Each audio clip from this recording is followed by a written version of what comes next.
Hello friends, welcome to my channel. तो part 8 के starting में दिखाता है कि यान सो रही थी और बाहर बहुत शोर शराबा हो रहा था। वो चिल्लाती है फेई। फेई आने के बाद उसे बोलती है ये बाहर इतना शोर शराबा क्यों हो रहा है, उन सभी को यहाँ से निकाल फेंको। फेई बाहर जाने के लिए जब दरवाजा खोलती है, बाहर प्रिंस यू और फेंग थे। वो कुछ बोलने वाली थी, यू उसे चुप रहने को बोलते हैं और अंदर जाते हैं। चुपचाप जाके यान के पास बैठ जाते हैं। बाहर फेई फेंग को बोलती है अरे 2 घंटे हो गए हैं, अभी तक प्रिंस यू अंदर है, क्या कर रहे हैं? फेंग बोलता है ये तो कुछ नहीं, कल रात भर यान मैडम प्रिंस यू के पास थे। फेई बोलती है क्या रात भर?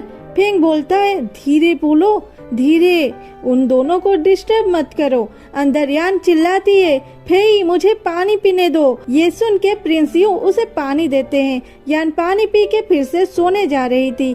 यू उसके हाथ पकड़ लेते हैं। यान आंख खोल के देखती है तो सामने यू था। ये देख के वो खुशी से बोलती है तुम यहाँ कैसे आए?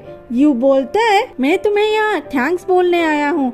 यान पूछती है तो मुझे कैसे थैंक्स बोलोगे? यू बोलता है मैंने राजा को बोला था तुम्हें कुछ रिवॉर्ड देने के लिए, और राजा ने तुम्हें रिवॉर्ड क्या दिया है पता है?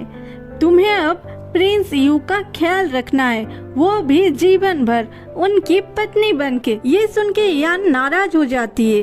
क्या मेरी शादी तुम्हारे लिए एक डील है और तुम्हारे ख्याल रखना ये कैसा रिवॉर्ड है? यू बोलता है यान मेरे वो मतलब नहीं था। यान बोलती है अगर तुम्हें ये लगता है कि मैं तुम्हारा ट्रीटमेंट इसलिए कर रही हूँ कि मैं तुमसे शादी कर सकती हूँ तो तुम गलत हो। ये सुन के यू बोलता है मैं यान बोलती है क्या मैं जाओ यहाँ से, मुझे चेंज करनी है, और अपने रूम से यू को धक्का मार के निकालती है। ये देख के फेंग प्रिंस के पास आके पूछता है प्रिंस यू आज आप इतने जल्दी कैसे आ गए? आप तो हमेशा बहुत लेट आते हैं। यू चिल्लाता है क्या बोल रहे हो तुम? मैं तुम्हें कभी खराब बिहेव किया है तो तुम मेरे साथ ऐसे बर्ताव कैसे कर सकते हो? मानो प्रिंस यू यान की भड़ास फेंग पे निकाल रहे थे। फेंग उन्हें माफ करने को बोलता है और प्रिंस यू वहाँ से चले जाते हैं। फेंग ये सब देख के पूछता है मैडम ये फेंग ने क्या किया, बेकार में उसे इतना सुनना पड़ा। यान बोलती है कुछ नहीं, उसके मास्टर आज उसे पंचिंग बैग जैसे यूज कर रहे हैं। इधर वान किसी को ढूंढते ढूंढते चल रही थी, पीछे पीछे उसकी माँ आ रही थी। ये बोल के वान रुक जाओ। वान बोलती है माँ जल्दी चलो नहीं तो प्रिंस यू चले जाएंगे। माँ बोलती है अरे तू ही तो थी जो 2 बार मेकअप की और अभी बोल रही है मैं देर कर रही हूँ। वान रुक के बोलती है माँ तुम तो जानते हो मैं ये सब मेरी ही फैमिली के लिए कर रही हूँ। फिर यान के पास आके पूछती है यान प्रिंस कहाँ है, तुमने उन्हें कहाँ छुपाया है, जल्दी से बोलो। यान बोलती है भाई तुम्हें मैंने कितनी बार बोली है कि बाहर का मेकअप ज्यादा मत यूज करो, क्या पता उसमें कुछ जहर हो और तुम सुंदर के जगह चुड़ैल जैसी दिखने लगो। ये सुन के वान यान को मारने के लिए हाथ उठाती है, तभी ग्रैंडमा आके वान को रोकते हैं। तो वान बोलती है दादी देखो ना इस यान को, इसने राजकुमार को कहीं छुपा दिया है, दादी उसे बोलो ना। दादी उसे बोलती है चुपचाप यहाँ खड़ी रहे, तू चाहती है ना प्रिंस तुमसे मिले? और बोलती है प्रिंस आप बाहर आइए, हम सब आपसे मिलने आए हैं। वान बोलती है प्रिंस आप यान से शादी करना चाहते हैं लेकिन उसके फैमिली से मिलना नहीं चाहते। ये सुन के प्रिंस यू बोलते हैं मैं अजनबियों से नहीं मिलता, और फेंग को बोलते हैं इन लोगों को निकालो यहाँ से। फेंग के आने से दादी बोलती है प्रिंस हम यहाँ से जा रहे हैं लेकिन कल यान की माँ की बर्थडे है, आप जरूर आना।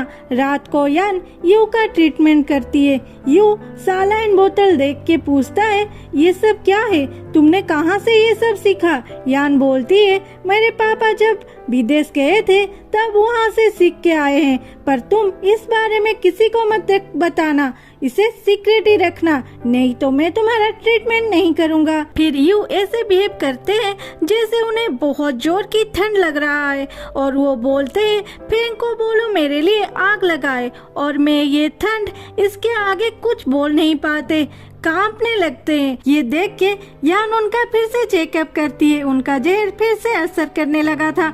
ये देख के यान चिल्लाती है, फेंग फेंग, जाओ बैथटब में बर्फ फूल कर दो। फेंग बैथटब में बर्फ फूल करके पूछता है क्या हुआ है प्रिंस को। वो बोलती है जहर जल्दी से असर कर रही है, इसे कम करने के लिए प्रिंस का इलाज एक ठंडी जगह पे करनी पड़ेगी। फिर वो प्रिंस के शरीर में सुइयां लगाती है, लेकिन इतने दूर से उसे भेद नहीं मिलती। क्या करेगी ये सोचते हुए वो खुद बर्फ से भरी टब के अंदर चली जाती है और सुइयां लगाती है। इस टाइम यान की हालत बहुत नाजुक थी। वो ठंड से कांप रही थी, फिर भी वो यू का ट्रीटमेंट कर रही थी। कुछ देर के बाद यू को होश आता है। यान बोलती है फेंग प्रिंस को यहाँ से ले जाओ और अच्छे से क्लीन करके बेड पे सुला दो। फेंग यू को ले जाता है। उसके बाद यान फिर से चिल्लाती है फेंग फेंग। फेंग को देख के अपना हाथ टब से बाहर निकालती है। यान ऐसे करने का मतलब ये था कि मुझे भी इस टब से निकालो, लेकिन फेंग हाथ पकड़ने के जगह पास में रखा हुआ कपड़ा लेके प्रिंस के पास चला जाता है। ठंड से कांपती हुई यान ये देख के चिल्लाती है फेंग तुम ऐसे पेश आओगे, वो भी यान के साथ। ठीक है उठने दो यू को, उसके बाद तुझे देख लूंगी। यहीं पे ये वाला एपिसोड खत्म होता है। मिलते हैं अगले एपिसोड में। सॉरी इतने दिनों के बाद पोस्ट करने के लिए।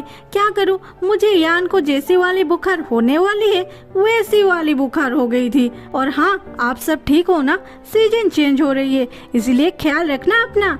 Bye bye.